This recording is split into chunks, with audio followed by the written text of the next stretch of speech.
Hello guys, welcome back to yet another exciting episode right here at the Gamers Talk Show. So today we're supposed to talk about something that in the recent past it may quite a trend like on social media, what wakiongelelea, maybe say positively, negatively. But now, whether it is positive or negative, that will depend on your take. So today, this is your host, Mr. G, and of course, I'm bringing to you, ladies and gentlemen, you want to introduce, tell us who you are, maybe say briefly. Yeah. So guys, my name is Gitaranga Esther. I am the Secretary General Women Students Welfare Association at the University of Nairobi, and as well I'm a student of political science and psychology. We'll be talking about black tax. Let's see what is in there for us. Maybe someone might be asking themselves, like, can you give us the correlation between politics and psychology? Like, I don't want to use siasa and psychology in India. So, would you please elaborate, like, what is the correlation between politics and psychology in relation to the topic of discussion today? Political science, I can define it as the allocation of values and resources, and psychology is basically the study of human behavior.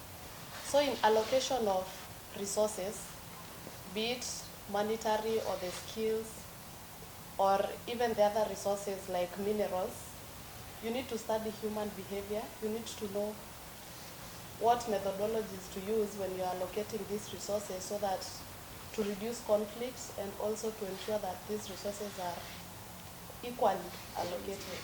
Yeah. All right. Psychology is the study of behavior. It's last. Hello, my name is Emmanuel. I'm a student at University of Nairobi. I'm a third year studying political science only. No psychology?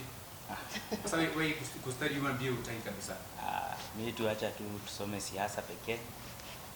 But I'm majoring in international relations, yani just talking about how diplomacy is done, politically. Alright, so you're preaching peace. Yeah. Alright, so guys, just in a brief, maybe say a brief statement, what do you understand by the word black tax? Let me start with Wendo. Black tax for me is the way how Africans it was made from when we got this thing known as Western, when the Western came to Africa. So we know before Western there were tradition, and in the traditional way people knew that what you have you share all together. But when education came to Africa, now you see there are other families where you can find there are like 10 children. You find like they choose like one to go first and study. The others are at home waiting for that one, number one, the first one, to go and study and do well and get a job, to come now naitaje kupatiana mkono sasa, kurudisha shukrani, anaanza kusaidia sasa wazazi wake. That's as what has been doing. It has been imerudiwa tu, ni kurudiwa narudia, and that's how black tax is done. It's like now the parents are taking children like now. It's like naitanga aje venye mtu ununua nyumba sasa, yeye ameweka investment, ameinvest hiyo kitu, sasa mtoto wake ndio ule mtu wa retirement. Sasa yeye akiwa retirement anajua akikaa kwa nyumba mtoto wake mshahara yake kuna kitu atanitumia. So that's how most of the parents they take it. It's like now the children are obligated. To do what they were done. Now they were taken to school. Now it's their time now to help their parents. So I like the fact that you mentioned that politics and psychology is like you study politics, like you get a clear understanding of the allocation of resources and stuff like that. And we all know that the word black tax it originated in South Africa, right? During apartheid and due to slavery, due to economic imbalance during the colonial period in South Africa. And so these things, when I'm explained, it was carried forward from South Africa. We got black tax Kenya, black tax Nigeria. Like now, it is the financial obligation that is imposed on a black profession. Like when I said, you are taken to school to go and study. Once you're done schooling, the parents expect you to take full responsibility to provide for them. When I said, like you're kind of treated as maybe some kind of investment, like their retirement plan. So you as Esther, do you think that African parents are burdening their children with this issue of expectation that let me take you to school, go study, then once you've studied, please rudi nyumbani, saidia akina nani, akina Omolo. Well, in my opinion, to some extent, it was supposed to be a good thing from the beginning, because one, they are sacrificing all the others just to educate you. And at the end of the day, we are human beings, and it is natural of us to expect something out of what we've given, you know. So it was basically supposed to be a good thing, where after being educated, you're expected to become a very important person in this society, to establish yourself, and then come and exalt the family. But then this information has been distorted, or rather misunderstood, and it is now becoming a compulsory duty where the youths are now forced to take up the responsibility of the parents, because tumekusomesha. Now it's your turn to educate your sibling. You're supposed to build us a house. You're supposed to do this and this and this. And especially to most youths like us who are in politics, who are in the limelight, you know. Once you take a photo with Kina Kalonzo, umeomoka. With a pink suit. Yeah, literally, umeomoka. And you're expected to do a lot for the family. And now you cannot even ask for even the basic needs at home, because you're rolling with the big guys, you know. Big gang. Yeah, exactly. And that's why I really wanted us to demystify the fact that, there's such a way of coming from. Like, let me just talk to myself. Where I'm coming from, once you go to the university, actually they call it Malarian. Malarian, like, we look to university, you see. So there's this assumption that once you've gone to the university, you shall walk. You see. And that's why parents would always try to ensure that their children, their daughters, their sons go to the university. One, it brings back some element of glory. Like, ile boma ya kina nani, watu wamesoma wapi? At campus. But now, there's something that when I was my way coming today, I saw where a student who is in campus actually posted on their status today in the morning. And I want us to also talk about that. Now that you also mentioned that you're a comrade and you are also a student leader. So this student says, it hurts the most seeing a university student die in the hands of depression, going to class and to bed without a single meal. The parents and the village people outside there are proud their son or daughter is in the university. The child needs money to type and print some work. Fuliza limit has now reached the brim, and they cannot be allowed to borrow anymore. When they call home, kumekauka is the answer. The child feels abandoned, but when he dies, they have money to buy a coffin worth 20,000, when he only needs 1,000 to save their lives.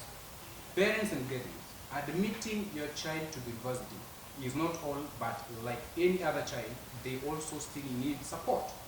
Do you think they are paid when studying? That's a question. Such a thought ought to stop. Otherwise, we are losing young, talented, and vision comrades in the hands of depression, suicide, and hunger. The crying emojis, because this is painful. It hurts the most when you pass through this alone, but you see a multitude of people in a bus to celebrate your victory during graduation. What a hypocrisy. You will reap what you sow. That is an information from a student who is in campus. Now, going to how you're saying that once we pick up a picture like a rose daily, people assume that Otieno ashapata pale, so they're supposed to expect. So I want us to demystify. Like, see ya kwamba once someone has gone to the university, ashapata pesa, right? Tell us what the society expects from you as Wendo. Yeah. So first, I'm a firstborn. First year. Right. Firstborn, mini firstborn. So mini firstborn. So you know now everybody anakuangalia kwa familia, your cousins pia. Even those cousins who waliacha shule wanategemea juu ulimaliza university. The next thing, pap, umepata kazi. Then you have to uanze kuwakumbuka your brothers pia watakuwa your brother wangu sashamaliza shule. Najua after you graduate people think usha graduate sasa utakuwa nategemea we automatically. Kama mama amesema hana pesa na like my brother is in boarding, so mama hana pesa, is my brother, I can call him Na ukimwambia hauna, anaanza kusema oh, sasa brother yangu amekuwa mkubwa, venye tu anafanya ndivyo nitafanya. Kumbe ajui labda you are struggling, you have not gotten a job. People think that when you just graduate, next thing is kazi ndio hiyo. Na hata bado ukipata kazi, people don't get that money ile haraka hivyo. There are many things you are planning yourself. You have to plan for your future bado. Si ati unajua you have to uwekeze bado na mambo kaa hiyo. You have your dreams too. It's not that you are dreaming for other people. So yeah, kuna hizo vitu. Pia hiyo mambo ya sasa kama when mimi niko university na people think that when you are first year is when you don't have money.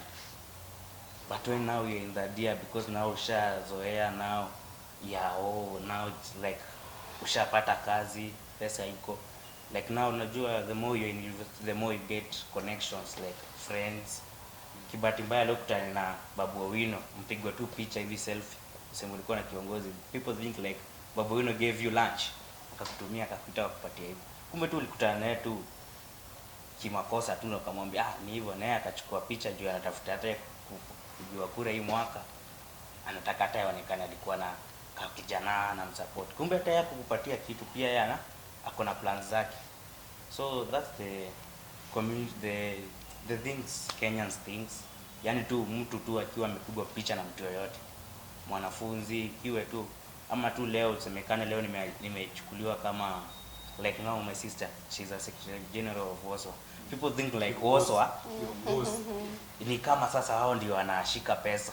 Yani yeye maisha yake ni hapo. Inaweza kuwa ni kweli leo amemwona committee na vice chancellor. Unafikiri kwa ofisi ya chancellor yenye hata vice chancellor mwenye hujaimuona kwa kuingia first year. People think like huyu pesa ndio hiyo amepata. Amesalimia VC. Na venye VC sasa watu wanasema VC has money. Alipatiwa some tokens for talking. Ati alichekesha kidogo VC. Huyu amechotwa kitu. People is like now talking to anyone, you are getting money. Hata kama umeongelesha yule mtu tunamuita tajiri. You don't just get money like that. See, you have to do something so that you get money. Okay. So I heard you mention that it was okay until I paraphrase the statement. Yeah. Like the issue of black tax. Like we are human, and therefore it's obviously expected from us that once tumesaidia pahali, we expect something in return. Yeah. And you say that it was okay until watu wakaanza kuona ni kama wana invest kwa watoto, kama watoto investment. Do you think it's okay for parents to see their children as investment? Not really. I think in our African culture, there are things we accept and there are things tunataka kukataa. Because once we are Africans, we're supposed to take up the culture as a whole, you know. So, I should take it upon myself to give back this family that really sacrificed for me when I am able to, you know. But then it is not supposed to be a compulsory. It is not supposed to be compulsory that now you've graduated, now umekuwa kiongozi, now you've done this and this, and sister yako ako form 2 and school fees yake hajalipwa, so they are calling you. Sometimes you share, which is okay, but then sometimes hauna hiyo ya kushare. Everyone runs broke at one point or the other. You might be having the money, but at that point where you get broke, sasa it becomes it's not believable that you can run broke. It's like a sin. Yeah, inakuwa now it's compulsory. No, you must give. Sio, I'm requesting kama uko na kitu tusaidie hapa na pale. No, it is a mandatory duty that first term imeisha, so school fees ya next term. You know, it's like ni instructions unapewa. I don't think that is how it should be. We should work hard as ourselves and wakati unaweza give back to the family if you have the ability. But then it shouldn't be an imposed compulsory duty to the kids, because at the end of the day si ni watoi. Kwa madem sisi ni baby girls, you know. So you see this is the no, I'm not saying no. Kwanza hii kitu ya black tax, don't make it gender. Men. Kwanza angalia. Kwanza it's not like compare when a girl child when you say it is looked at perspective ya wanaume, yani wanaume iko kwa wanaume pekee. Okay. But mostly hata uangalie msichana akimaliza shule, yani akimaliza campus, it's very unlikely, yani Pressure, pressure yake haikuangi, unaolewa, yani tu ile anaulizwa, wanaangalia ile siku atapata boyfriend, huyo boyfriend ndio sasa watakuwa na ndio atakuwa money maker. Na pia clarify, si just boyfriend. Yeah. Yani money maker, husband. Ni lazima kuwe husband material mwenyewe. Lakini sasa mwanaume, before hata even you think of finding a lady, wanakusumbua, yani ukionekana tena picha mwanaume, wewe unatunyima pesa ndio ule ufurahishe ule msichana. Yani it's like No, let me interrupt. Let me interrupt. Let us not make this topic agenda topic. It's in the audience, right? Yeah, because at that point we are going to fight. Audience and wanawake. Alright, so the reason I was asking that is because okay. Unfortunately, the like the things that I was seeing on social media, because I just like I said, like this is something that I had been trending for like 1 week, past 2 weeks. And for example, there's this guy who was saying that and I own chemist, right? He owns a chemist, and anaishi kwa bed sitter, so you need single room, something of the sort. Na hii chemist yake inaingiza do. Na anasema if he wants to live in Westlands or Runda or anywhere, he can afford. But hii pesa zote mwezi ukiisha anabaki bila chochote, because pesa yake yote ametumia kwa familia, right? And just like Wendo is saying, the pressure is so much intense on men. I'm not saying that I'm supporting Wendo, and I'm not saying that the pressure is not intense on women, because kuna pia zile there are these households where the firstborn ni them, right? Sasa pressure inaweza kuwa ndio like unaolewa lini. I know it's very funny. When a lady is still young, maybe say a teenager, afai kuonekana na mwanaume, right? Akivuka mwaka ende 20, baada kwa hivyo wazazi wako strong. Lakini akienda karibia 30, the parents are like stressed. Mbona mtu apati mtu? Mbona apati mtu? You see, now that like what is the best way that we can talk to our parents about this? Because actually kuna shida. Because if you try attaching the issue of the pressure concerning the imposition of this financial obligation on vijana wenye bado kwa hii mretu, if you attach it to depression, kama kijana mwenye the information I just read, you tell me that this guy saizi anateseka hivyo, stop. And it's very bitter that watu nyumbani wanaongoja amalize waanze kukuja na basi to celebrate victory yake. Then akishamaliza hivi hajapata kazi, mshaanza kunipigia simu, ndugu yetu tuma kitu. And this is someone who is also still struggling in Nairobi. Like I say, most of the students wakimaliza shule hawarudi ushago. They kind of stay around trying to see where they fall. So, and they are afraid to tell their parents. That's why I'm asking, what do you think is the best way we can use to communicate to our parents? Let me start with Wayne. You know, the first thing our parents should change completely. Yani kuwe sasa wanajua. There's nothing, it's like financial, yani wajue how to save. Si hizo sako pekee na chama. Pia like, merry-go-round pekee. But there is insurance for students. Yani unaweza weka mtoto wako, ulikuwa unaweka tu pesa kama 200 unamwekea kwa insurance ya shule.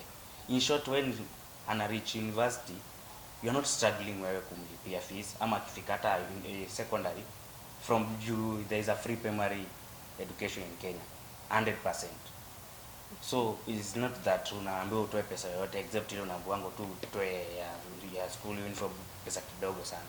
So when now that 8 years, like now it's changed, now it's 6 years, the CBC, you just unatoa tu hiyo pesa kidogo 200 unaweka, you invest for that kid, kuliko kusumbua ule mtoto wako ulimuona amefika university, and you know the unemployment in Kenya, the rate is high.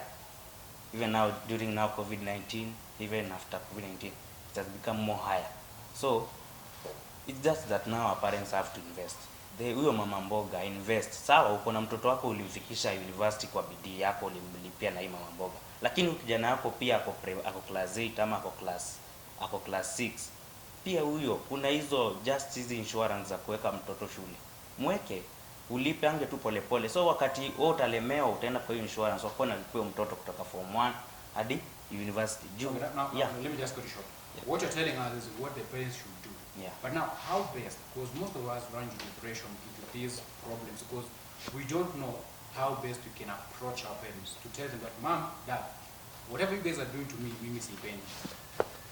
Because when you understand, most of us, like on social media, you see people are committing suicide, what on a maybe depression, right? Yeah. But we do not know the real cause of the problem. Is it because this person didn't have anybody to talk to? Right? Now, so what makes it, what increases the gap between the interaction between a parent and a child? So how best can you approach them? Like now, let's say, sasa si huyo kijana venye amesema, most likely even if you're not in good terms, yani let's say unajua ukienda like now a student who went yani kwa Kisumu alikuja Nairobi University and like he's doing engineering, unajua wanaendanga tu day 3 months, so than going to huko anabaki huku jua labda alipoanga rent sako huko, so most time ile the same ile interaction ya wazazi wake inapungua juu huwezi ongea na simu the same way mliko mmezoeana, inapungua, so the rate inakuwa tena. Wazazi juu wanaona umebaki Nairobi na waitishangi sana pesa, yani sana wanaona kijana yangu ashaanza kupata anaanza kupata kitu, so tena wakisikia tu rumors uliingia help, umepata help, now they think like you help ni hivyo. That's another problem. Yeah, they believe like sasa ukiwa na help ni hivyo. Wajui help actually wanangoja help ingie watumie kidogo. Yani they think like now that loan it's for the family, it's not for you. Wajui kama unalipa fees bado nayo, kuna upkeep ya Nairobi, kuishi Nairobi. Akira ndo tuambie wewe tuseme female lupus because help wanatumanga 4,000 kwa account ya shule, sio? Semester 1 semester 2 another 8,000. Ni wanafunzi wangapi wanafikirianga tu like mimi yeti nimetumia kama upkeep pia nifikirie kulipa fee, ni wachache, so usitete ati najua, lakini kuna wale asikuteta, kuna wale acha na wale wanakulanga hiyo ya kula. Acha tuulize how often do you think like mzazi amelipa fee, sio? Because you talked about wao kusomesha, sio? Invest in you. Mtu amekulipia fee, then umepatiwa help na umepatiwa upkeep kwa account yako, acha ile 4,000 unaenda shule. How many of you think that hata nichukue upkeep nimetumwa na help nilipe nao fee? Ni wachache sana. Yeah, ni wachache. Iko. But sikuna ile unajua kwa help ukiwa sasa, unajua sasa help nao ni wewe una decide unaelewana na wazazi wako. Ukirealize wazazi wako hawananga pesa, yani they can't afford to pay for you the fees. Sasa unaelewana, unachukua wapi? Tunamwambia sasa jua mwezi afford fees, nyinyi mtugo mnanitumia tu upkeep. Upkeep is more cheaper than paying the fees, si ndio? Mnanitumia 1,500 ama 1,200 per week. So in short in a month ama 1,000. Si ni hivyo? Siko fair. Unasikia hiyo feedback? Unasikia hiyo wana per week. Hiyo kuna najua mnaguza hiyo kitu in 2 months. These ones are dynasty. Si ni sasa ni kusema tu inaweza kuwa 1,000 tu unaelewana. Sasa kama mzazi wako hizi yapanda 1,000 unamwambia 500 bado. Si ndio? But now 1,000 saa hii hata wewe ukikwambia ukipatia mtoto wako 500 Nairobi saa hii atakula nini na 500? Kama Messi yenyewe imepanda bei. Just unajua tu unaelewana tu na wazazi wako. Sasa juu chakula ishapanda, huwezi kunampatia ile people kunampatia 2020 the same way ataishi. But I see you also now trying to give parents pressure. No, there's no pressure. Imepanda, sio? Imepanda. Na stage ya kwamba wao pia salary imepanda. So they also have to go back to the drawing board and balance. So when you say that mom huwezi endelea kunipatia 500 ilikuwa ananipatia 2020 ama 2019, sasa hizi niongezee ikuwe 1,000, what about them? Najua sasa venye mnafanya mnaelewana, it's just kama ni kukata tunakata side zote mbili. Now you see ukianza kuongea kukata yani mahitaji zile mimi nakulanga. Let me get you clear. Sikiza kizungumzo kijana. Ikifika kwa wazazi unataka kunegotiate matters finance. Unakaa chini mzazi unaelewana mzazi. Negotiation 2019 ulikuwa unanipatia 500, no? Sasa hizi uchumi umepanda. Niongeze kwa 1,000. Now this family, this mzae will also feel obligated kukana wewe chini ukianza kuomoka. Kudokoma hata kuomoka. Kudokoma. Umepata kazi mahali. Now this father or mother will also feel obligated like aseme jana sikupata chumvi, sikupikia watoto wangu, right? Na ule mtoto wangu mwingine nimemsomesha amemaliza shule. Amepata kazi kidogo. What makes me as the father not to now also call you and tell you that my friend, so nipatie kitu kidogo. Like you see when you make it like that, we have to discuss financial. First thing, tebu elewa. wakati ulizaa mtoto wako, you chose kumlea. Na unamlea mpaka apate kazi. It's your obligation and it's in the constitution of Kenya. Ufai kunyima mtoto wako education. Your constitution inapatia wazazi wako pesa. Eh? Let's talk to Veteranga. How best can you approach your parent? I think let's be real.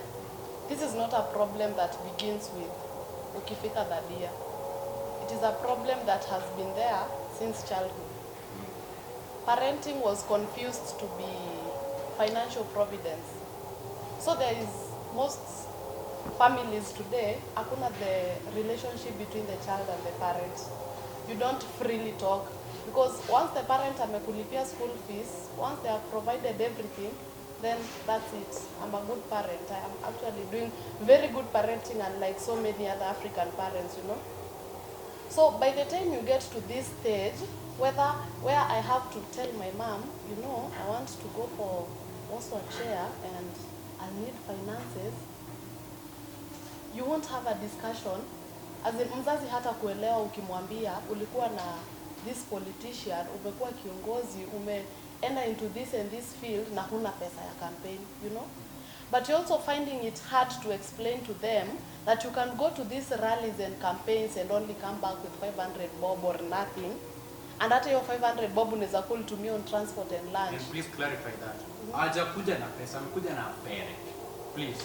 500 from political gathering is not money. It is a fare. Proceed, kiongozi. Thank you. That is a actually people don't understand that. That is something that is very critical for us students because basically it is what we are surviving on. Sindio? Yes. Yeah. If you say student putting on suits every day, that's though they are products of a fare. Alright, so there's no clear communication between the parent and the child. You don't have that room here. You know, once the parent anaambia kila mtu, you know, this is my daughter, she's at the University of Nairobi taking political science, she was with so and so and so. Unaanza kushindwa sasa mwambia aje sina kakitu. Na hata hii kitu ni kiitu anafaa kuvaa style fulani na hata hizo nguo pia zinataka, you know, hizo nguo pia zinataka kubaiwa. Kuna haya you spend So at the end of the day unashindwa utaambia je huyu mzazi. So me I think at some point we are the problem. Because wewe unaweka mzazi at a very high expectation of you that in reality haufiki. So me I think there should be very close communication ya mzazi na mtoto. Tuelewane, mimi in this path when I do this and this and this, I'm trying to find my space in the political field, in leadership, in this and this and this, but it is not a guarantee that already nime make it and ishaanza kunipea returns. I am just growing, I am just learning. But most of the time hatu communicate. Tunaacha tuonekane kama waheshimiwa huko nje, which is good because pia mtu anataka kuonekana as someone who is making it, someone who is progressing in life. But we also need to embrace real talk. We also need to embrace real conversation with our parents because that is where the problem begins, in my opinion. Right. So, you've all heard what they have to say, right? Na bado pia tungependa kusikia, like, what are your thoughts? Like, wewe mwenye uko hapo hivyo, like, what do you think about this conversation? Are you a victim of the pressure, the societal pressure, maybe say extended families wanasema like, ai bana, ule kazini wetu bana anafanya kazi so please kama hii. Na mimi nimemaliza university na natafuta kazi na hizi ni employ. You see, now that's another problem. When it comes to job, like we are complaining about corruption, about nepotism, about tribalism, about cronyism, and yet within the family setup, we are pushing for it. Like, hey, brother wangu mkubwa anafanya kazi place hii na hii na hii na hii. Right? Na mimi nimemaliza shule sijaandikwa kazi bado. Haizi ni fix hapo. So guys, we're taking a short commercial break, and when we come back, we want to talk about how do we narrow the economic gap, right? And I want us to give it a perspective of a student. Where when you bado uko shuleni unasoma, yes, you are admitted, maybe say in the university to do medicine, right? You're admitted to do maybe say any other course of your choice. But after some time, you realize that this course is not taking me to where I expected myself to be. And just like you talked about personal grooming, personal development, what advice can we give the students? And what advice can you, who are with us here today, give us and give the people who are also at home? So guys, after a short commercial break, we'll be back. Stay tuned for more.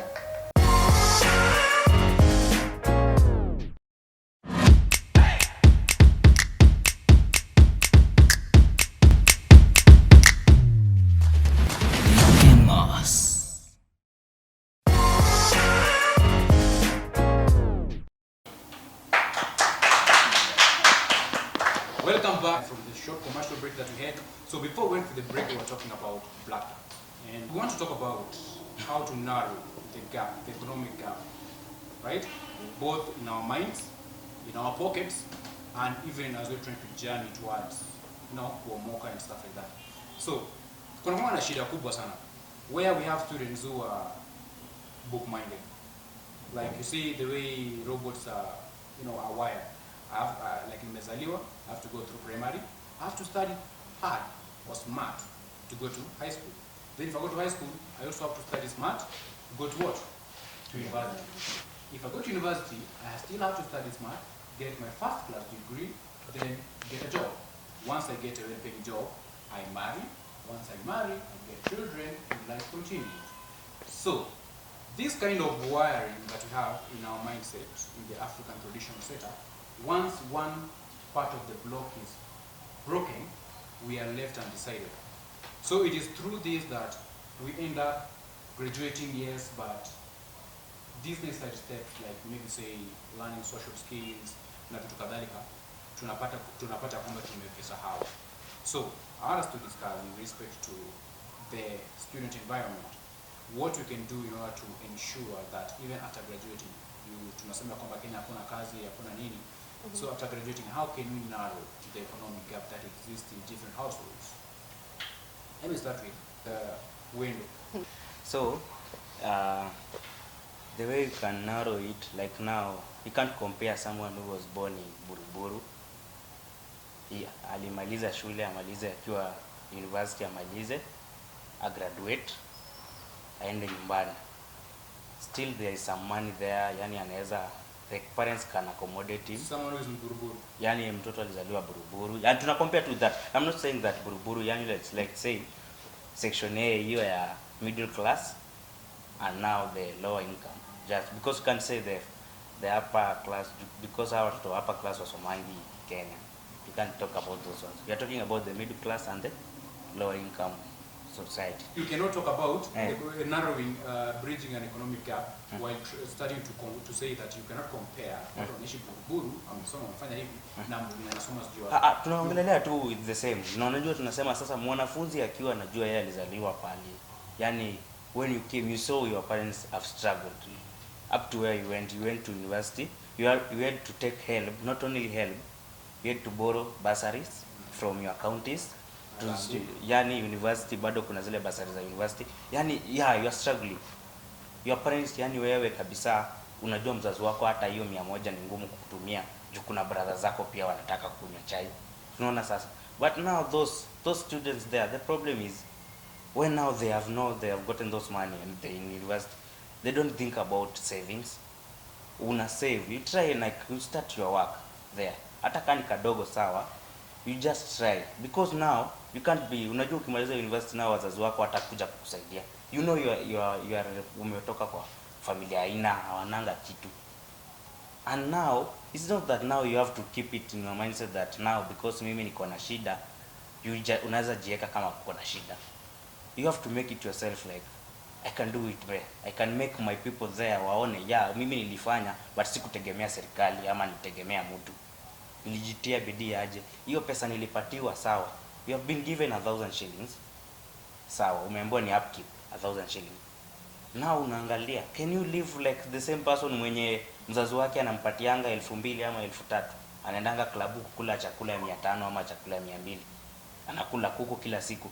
You come yourself una realize, mimi you have to see ukuli kushiba, unakula to sustain yourself. Unajicontrol, you save those money, unajitegemea, unaweka pesa kidogo, unajifunza hata kama ni biashara unafanya kidogo. Ndio ili usitegemee usikue kila saa. From point of logic, let me ask, you're still in campus. Yeah. And you didn't manage to get hostel shule ndani. So you're forced to stay outside the school. And you're being given 1,000 shillings From point of logic, tell me how you want to balance these 1,000 bob.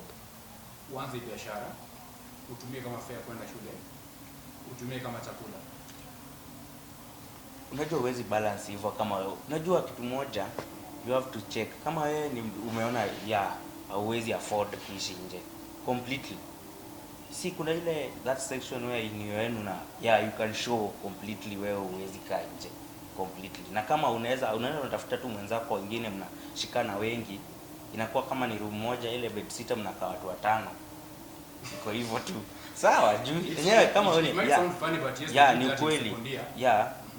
Kuna mtu labda juu si kila mtu ata afford kulipa hiyo rent. Look the Gitaranga is really getting. Gitaranga can't stay with someone in one room.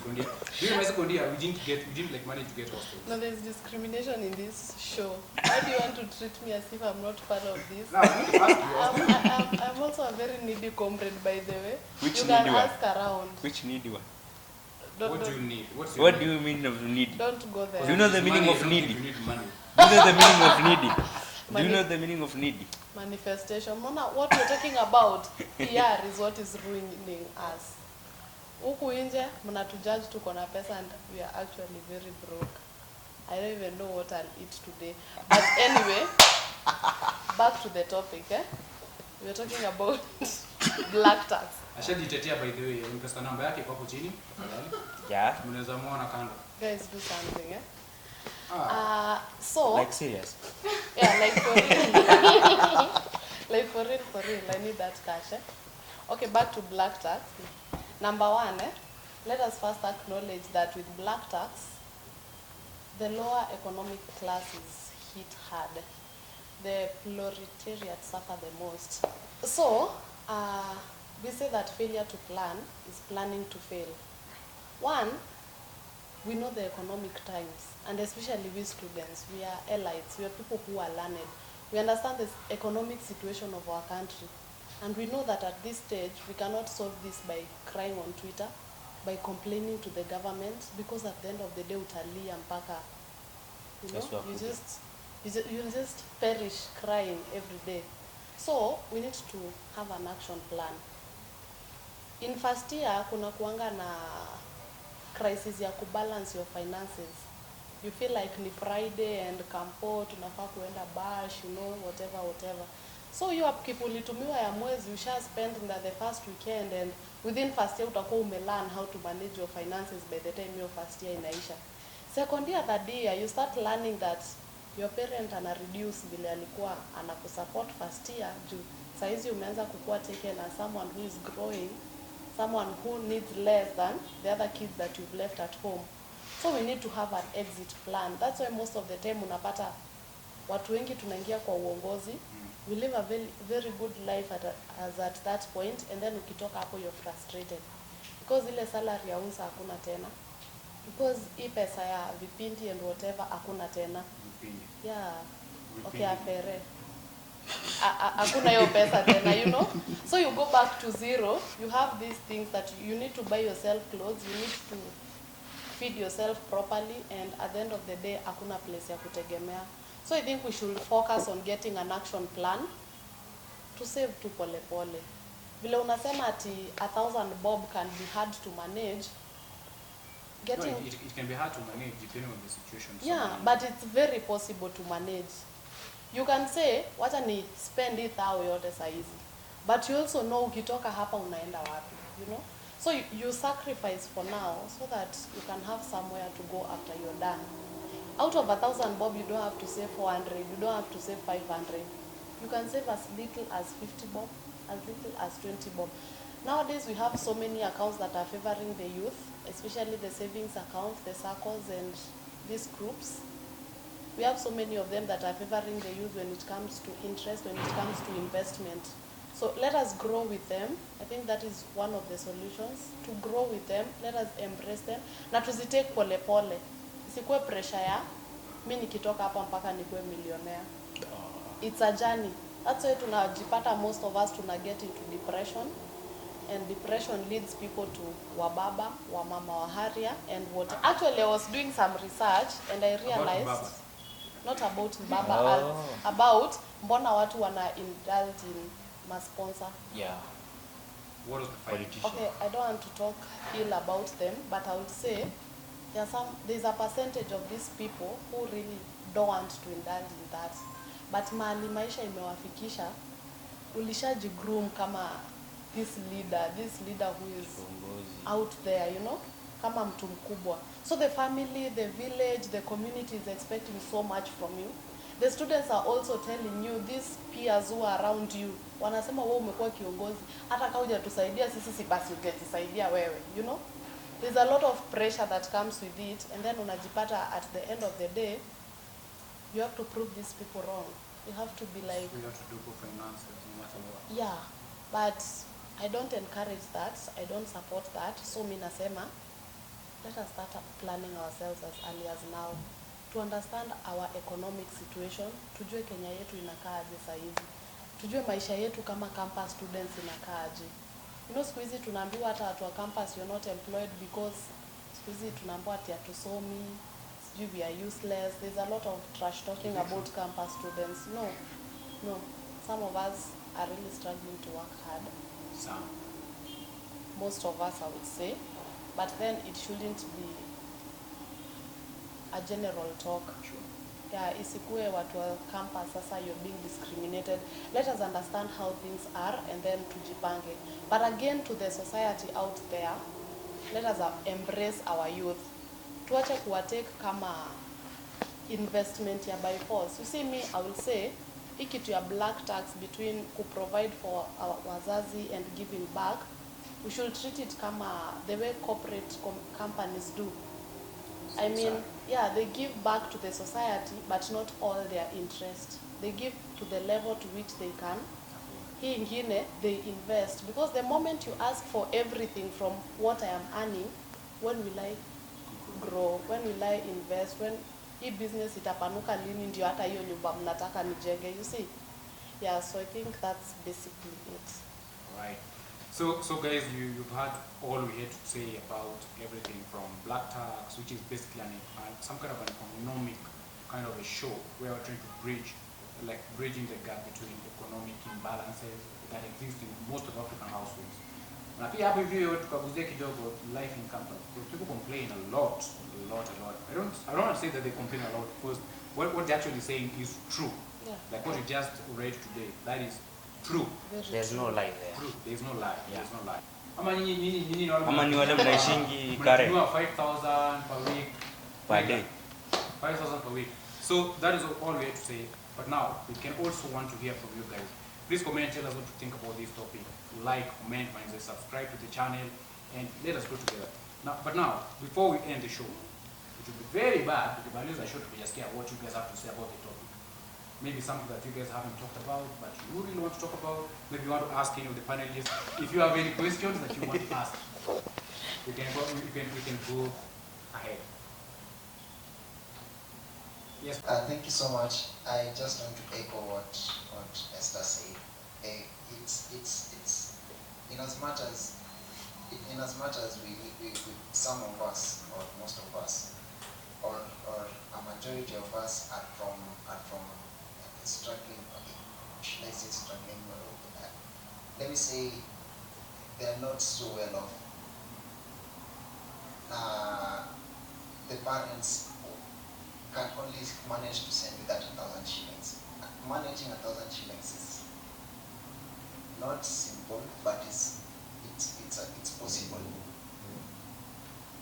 Just the way Esther said, joining those circles will be very, very key. Kama unataka kutoka hapo hivi, like ukitaka kutoka shule with something, joining those circles will be so much important. So it's just echoing what Esther said. Okay. Yes, every other person mwenye akona something to echo.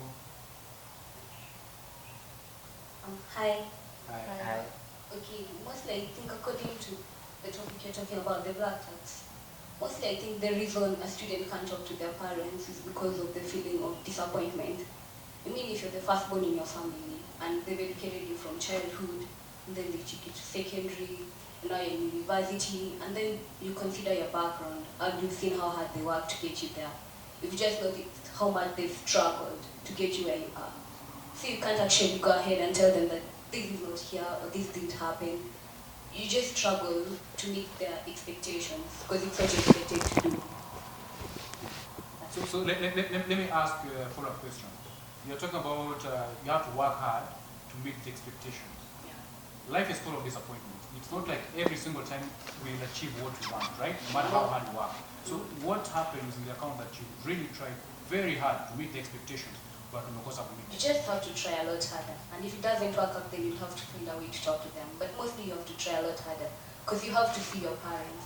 I mean, you can't say if your mom is so low and your dad, and you have old parents and they're retiring, I mean, maybe you might not have gotten a job, but you can't actually tell them directly, because you feel like you'll be breaking their hearts, because they're like depending on you. So you have to find a way to actually talk to them or clear up things in a way.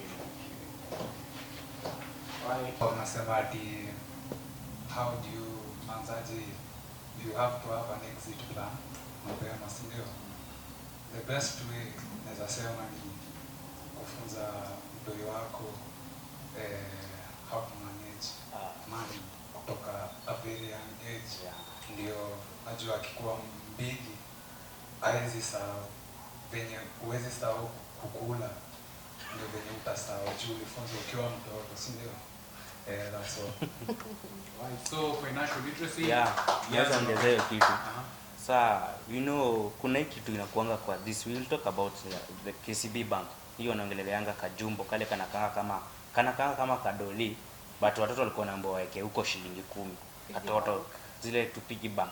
Saa, it's time mtoto, unaona vile mtoi wako unampatia mbao, si lazima aende akakule yote ballgum ama nini. Na mfunza kuweka hizo. Sasa akizoea kujua kuweka hivyo, hata ile wakati atatoka kwake, ataenda kufunza watoto wake, naye atajifunza kujicontrol. It's not lazima tukipatiwa 100 na mamako kama zawadi, lazima ukule yote hiyo siku.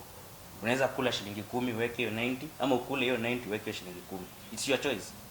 Ni nini ulikuwa unataka kununua? Juu at the end of the day, hata kama ni kitu ya kukula, utakula uende choo na urudi. Lakini ukiweka hiyo pesa, utakuwa unakumbuka tena na motivate mzazi wako. Anajua mtoto wangu kumbe he has something he can think.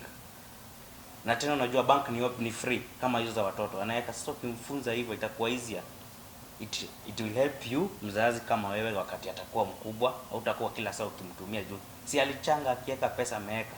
It will be easy for them hata wakitaka kupanga sasa kufungua biashara. Unajua bank wakiona huyu mtu ako na pesa, it's easy for them to give them loan. Yeah. So I think it's good. I would like to respond to something she said about we don't want to disappoint our parents, which is very true. That's why I said kunafaa kuwa na clear communication channel since childhood. Uko kwa ile position yenyewe unaweza ambia madhe, hey mom, kuna vile hapa nimekwama. Because at times unaweza kuwa umekwama because you did not seek advice, and in as much as tunasemanga our parents are old and they are not from this generation, there's a thing or two they might know that you think they don't know, or they might not help you, but actually I think they help a lot. This I'm talking from experience. Sengine nikikwama, I just talk to my mom, and even things, unajua sengine unadhani wendo umesoma, wendo unajua kila kitu. And there's something my mom tells me wakati naongea kizungu mingi home, she'll tell me, usidhani hii kizungu ilikuja na wewe. Wanaweza kuwa hawaongei kizungu mingi every time, but they might have a thing or two to tell you about one or two things. And then we should also feel obligated. The moment you have that personal relationship with your mom, you will feel like, hey mom, leo nilienda. With your parent. Yeah, with your parent or with your guardian. Nimesema with? Your mom. Oh, with Many. Okay. I'm just talking about like, it's only my mom who can understand me. Oh, okay, thank you for that. The moment you have that personal relation with your mom, hata hiyo pesa kidogo uko nao hautakuwa unaficha sana. You'll be free to talk to them, juu haitakuwa anakuitisha yote every time. Yeye pia ana understand your side and you also understand their side. So inafaa ikuwe personal obligation. Yenye unajiambia, yenyewe Mika Esther kuna vile nimekaa, saizi na feel nimeomoka kidogo, ama there is something little, and mother iko hivi na hivi na hivi, I think I can help hapa as at now. But then mzazi pia akikuelewa hata kuwa na ile so much forced pressure. So that wakati umekwama unaweza ongea na yeye, wakati amekwama anaweza ongea na wewe, and you come to a mutual agreement. Si ile yenye ni force, like the recent case where mzazi hadi anapeleka mtoto kwa koti. I don't think it should be that way. Inafaa kuwa tu communication, mnabonga tu, mnaelewana. Hata wale watu wameajiriwa, it's not that unaambiwa usiende kusaidia wazazi wako ukatae. Yaani sasa ukiwa ushapata kazi, uko na pesa, yeah, you have money, you can send something to your parent. But now because umeambiwa it's not a must, you choose not to give them. It's just that juu sasa yeye alinipatia, sasa mimi ni time yangu, acha mimi ni shine, waachane na mimi. It's not that, it's that unasaidia wazazi wako. Sawa ako na NSSF, anapatiwa pesa ya uzeeni, but lazima umuonyeshe shukrani, unampatia. You know, blessings come from our parents. Ukiwa unafurahisha mzazi wako na kuombea ubarikiwe kabisa. Because some of us, labda mtu aliajiriwa ako na pesa, is making good money, ameajiriwa na pesa ako nayo mingi. Na labda hiyo pesa yote, most of it anaendanga tu sherehe, anafurahisha mavijana, mabiga, anaitwa big boys. Lakini kumbe mama yake ako pale ushago analianga. Yeye anasemanga hivyo. Tena watu wanashindangwa, wanaonanga mtoto wake kwa TV. Anajulikana ni one of the people wale wanaendanga kila siku Instagram, anaendesha gari poa poa. Na mama yake ako ushago anajulikana, anatesekanga kila siku akiuza miogo ama akiuza mahindi. And you can do something for it. It's not that sawa, ni kweli black tax, we should go both sides. Kama uko na pesa, saidia wazazi wako. Si lazima umpatie yote, but show appreciation. Junior alikufunza. Si ati alienda kaambia mtu mwingine akusaidie. By the time uende kupatia mtu mwingine, unaambiwa charity begins at home. Uanzangi nje. You have to go kwanza uanze na wazazi wako. Make them happy so that wakwe sema mtoto wangu ule anakaanga Nairobi, aenda alinibaia hii mtungi ya maji. Sasa yeye mtu anajua akiingia kwa nyumba anajuanga hii kitu ilibaiwa na nani, na Emmanuel. Just inakuanga proud for them, they wanafurahia, wanajua kuwaste. As much as tunasema sisi si investment. Si investment, but anafurahia akuwaste. Yeah. Right. Yeah. Okay, so guys, that was what we had for today. So, what you're trying to say is kukuwe na hiyo mutual understanding between parents and the children. It's time to kwamba we need to talk. You see, constantly talking. And the second, I believe we'll organize the second episode with the same issue of trying to bridge the economic gap. But now we'll try and attach it to the pressure. What are the negative implications of the pressure that we have, maybe say from our families?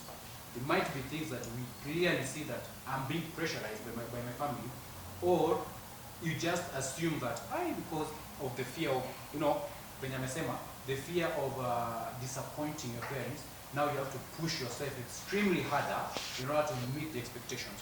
And if things don't work out, not everybody is strong. Not everybody is strong, so you find that uko na vitu mingi unataka kuongea, but unaogopa approach mzazi wako, it will be like maybe saying you are disappointing them. So you have to embrace this kind of a lifestyle, and you at least you maintain balance according to you. So what you're trying to say is, sisi kama mavijana, let us talk to our parents. Let us make them understand what you're going through, what we feel about what they do to us, or maybe what they tell us. Having that mutual understanding will keep us moving. But for those who are in the universities, balancing from the word go is what we are preaching for right now. So guys, thank you very much for staying tuned, giving us the time, listening to everything that we had to say. So please remember, just comment, tell us what you think. Do you disagree with Alex? Do you disagree with Man? Or do you agree with the Taranga? So guys, thank you very much. Nimekuja kwa studio, of course, kuna wengine wamekataa kuongea because they're not firstborn. But anyway, thank you very much for coming today, and stay tuned for next show. Same time, same place, different closed door. Same.